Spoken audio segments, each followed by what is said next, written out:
Hey guys, welcome back to our channel, Login. In this video, I'm going to be showing you how to repost archive story on Facebook. To do so, firstly, you'll have to go to your Facebook. Once you open your Facebook to repost your archive story, you may go to your profile. To go to your profile, you'll have to tap on the profile picture right beside what's on your mind. Once you tap on that, it will take you to your profile. Here, right beside advertise, you can see three horizontal dots. You can tap on the three horizontal dots button.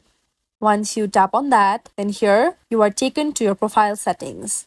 Then on the third, you can see the archive option. You may tap on that.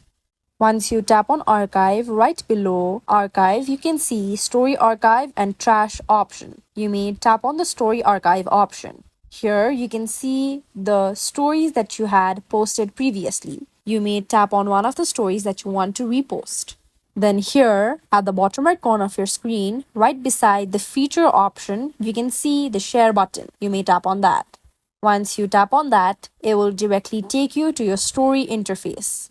Once you're here, then you may just tap on the share button at the bottom right corner highlighted in blue if you want to proceed with reposting this story. Once you tap on the share button, then you will be taken back to your story archive page. Now, to check if your archive story has been successfully reposted or not, you may go back and then here you can refresh your page and check. You may see your story at the top. You may just tap on that to view it. Here, you can see that your archive story has been reposted successfully. This is how you can easily repost archive story on Facebook. If you find this video helpful, kindly like, share and subscribe, and do not forget to leave a comment down below. Thanks for watching.